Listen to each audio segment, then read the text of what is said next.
In that case, it indicates to me that a survivor from the escape pod came in here, grabbed either Robinson Crusoe'd some supplies off the main ship or saved somebody's life.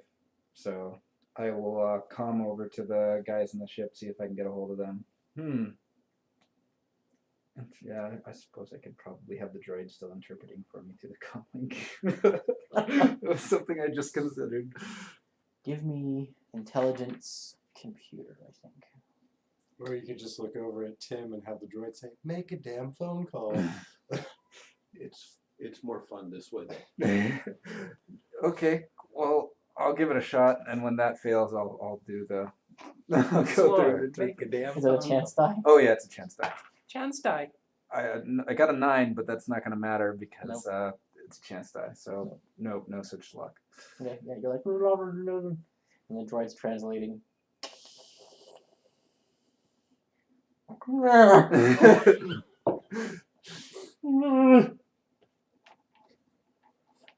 Work, dang you, work. Please, stop giving me this static. I can't take it anymore. I'll crush you, boneheaded contraption. It takes Biva a second to realize That I'm trying to use what the you're doing, and then it's not working. And so she comes over and like pats you on the shoulder, and she's like, "Give it to me." And she's gonna fiddle with it. Okay. She's going to clear up some of the static. All right. You guys will hear his message. It's quite garbled though. So There's a lot of interference. what message are we hearing? The message is, did you survive? You are the only one of the two of us with a comlink, so you are the one hearing this and can respond. It's in my helmet. Yeah, we're fine. We're in the ship. We're getting ready to look around right now. I found tracks heading towards the escape pod. It appears they drug a survivor or perhaps supplies in that direction. All right, we'll keep looking in here for any other survivors or supplies, and you guys can head that way. And Agreed. just like Scooby-Doo, we split the party. Mm-hmm. Hey, it's not a hallway full of doors yet. It's like I said last episode, all right? Let's split up, guys. We can do more damage that way. Sure it isn't we can receive more damage that way? Nope, we're going to do more damage that way. Well, why do you think he took the doctor with him? Why do you think the doctor followed the guy with all the grenades? There's a problem with going into the ship. Okay. Mainly that it is where you entered is still full of smoke, and there are several active fires nearby. Bing. I'm going to need a resolve stamina test. You will get a +1 for your equipment for the stormtrooper armor. Would a survival kit or an all-weather cloak protect? Do you give me any bonus? I will also give you a +1. 4. Hang on, I've got more 10s. I will have 4 as well. Okay. Damn. I think he's the demolitions guy with all these exploding dice. No. I am the Percy of this group evidently today. Alright, so you guys are going to be able to go pretty far. You have 4 tests that you can make while in the ship before bad things happen to you. So what are you doing? You searching for people or things? Are you trying to do both, or are you trying to put out fires? Are you trying to stabilize the situation? I'm just laughing inside my head because I'm just wondering how freaked out the crew would be when they see a stormtrooper walking through the smoke. With grenades. Yeah, with a lot of grenades. I do hear that you can use explosives to put out fires. It is possible. Why to would do you such tell a him thing. that? Why on earth would you tell him that? It's scientifically possible. Because but I'm not in there. There's a lot of danger with that. It's scientifically possible. There's just a lot of danger involved in doing that. You know what? I'm going to spend my first 2 turns looking for survivors in the immediate area. And then if I don't turn up anything as far as survivors, living survivors, I don't need corpses. Corpses are no good to me. Then I'll try to put out some fires and go cool off and then come back in and try it again. Okay. So that way, I get out at the end of my 4th test, cool off for a little bit, and it won't be as bad when I go back in if I can successfully put out some fires. Big if.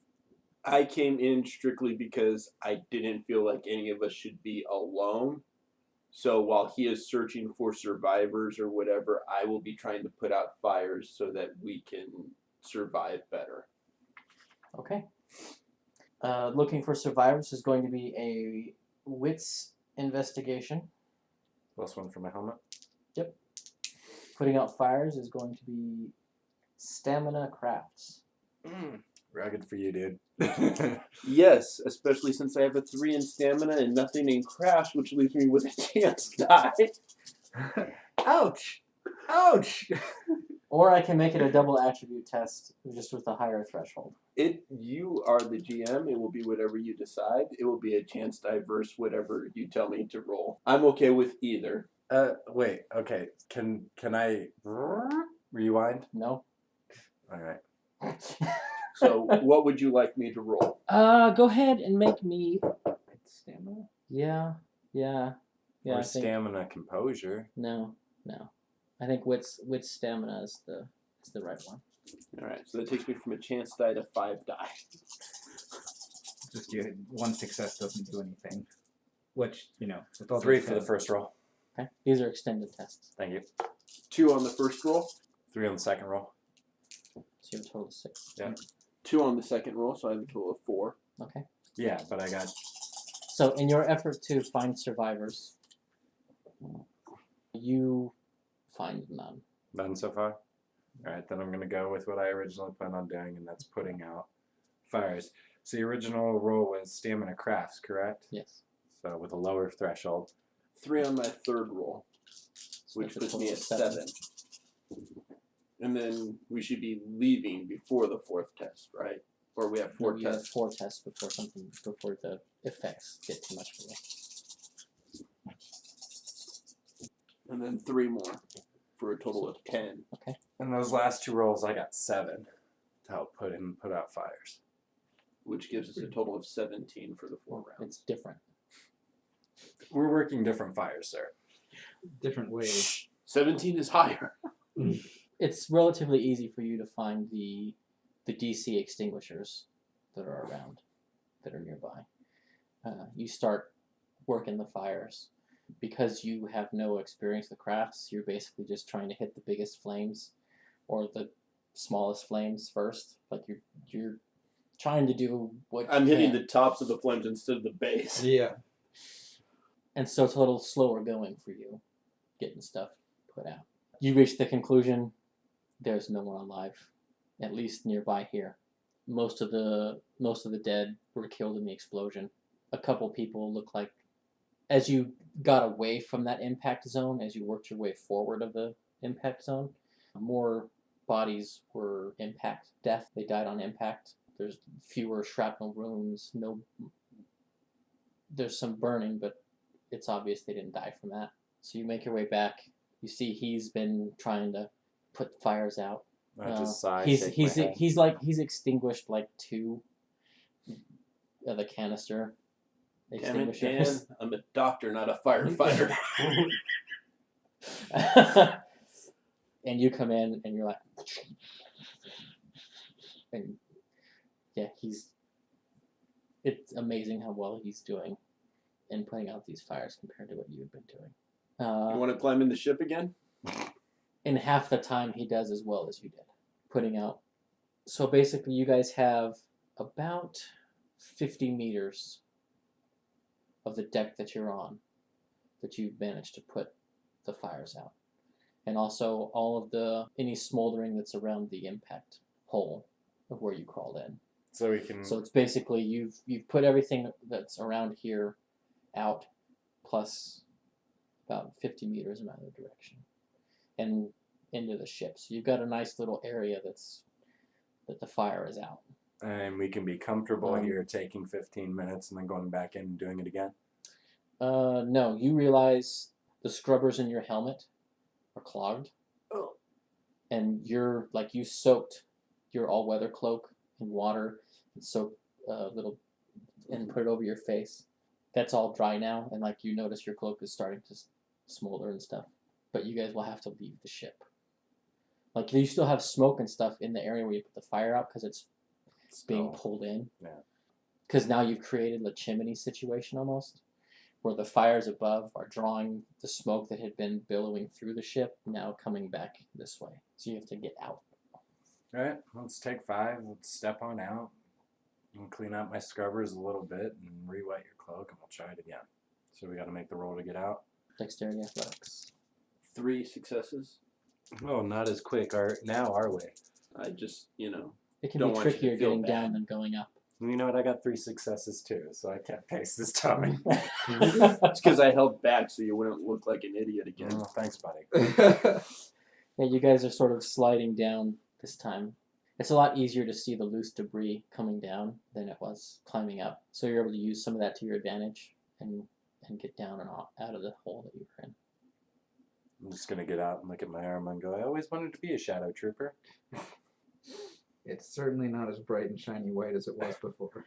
Yeah, no. You think they would have a radiation sensor in the armor?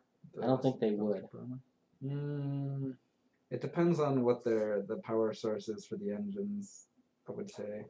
Well, and The prevalence of radioactive weapons. But I don't see any of that really in any Star Wars, so I don't think so, no. I get +1 to equipment in any environment, and I get +1 to perception. So I would assume that if it's a radioactive environment, my equipment's going to be like, oh, by the way. Well, like Geiger counters are a specific kind of sensor. Like that's not your vision or hearing. But that's for the perception. And the equipment bonus you get for environments is simply the construction of the armor. That it's insulated. It has piping in it. I can keep warm in cold environments, cold and warm environments. Yeah. Yep. And I can sit and smoke for a minute. Anyway. You guys were heading toward the escape pod, correct? Yes. Mm-hmm. Give me a wits composure test. Another one? Okay. I got 4. Dose. Okay. Then you guys will see the makeshift trap is too strong a word. It's more like warning system. They put like wire across the trail and it's connected to noise making stuff. Alright, I disable it and get 3 XP. Oh wait, this isn't Fallout 4. But you guess you're probably 20 or 30 yards off from where the escape pod went out and went down. Alright. You also smell food cooking. Well, we all know Wookiees think with their stomach.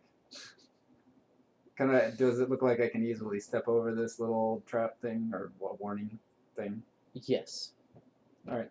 Yeah, I think I'm. In fact, it probably occurs to you that whoever did this has not, when they did this, had no experience of the natives. Yeah, because they'll just be going through the trees. Yeah. Brachiating.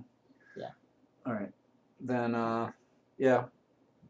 I'll just step over it and see if we come across the massacre that I expect there to be there. And I will follow behind. I'll point at the tripwire there as we cross it. Yeah, Viva seems to have been aware of it Okay. as well. She draws her blaster pistol. Rifle at the ready. Yes. Repeating blaster cannon. Well, I guess it didn't say cannon, but yes.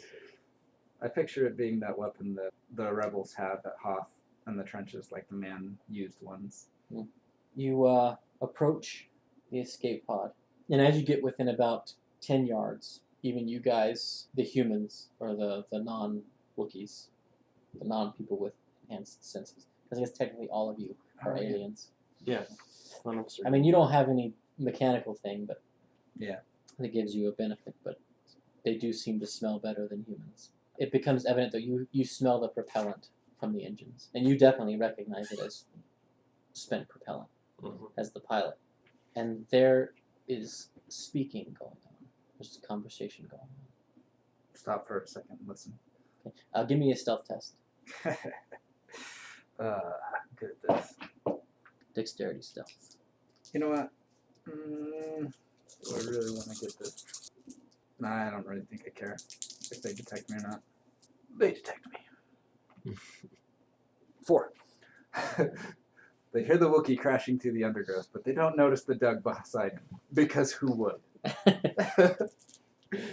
Like a ninja. Don't see me.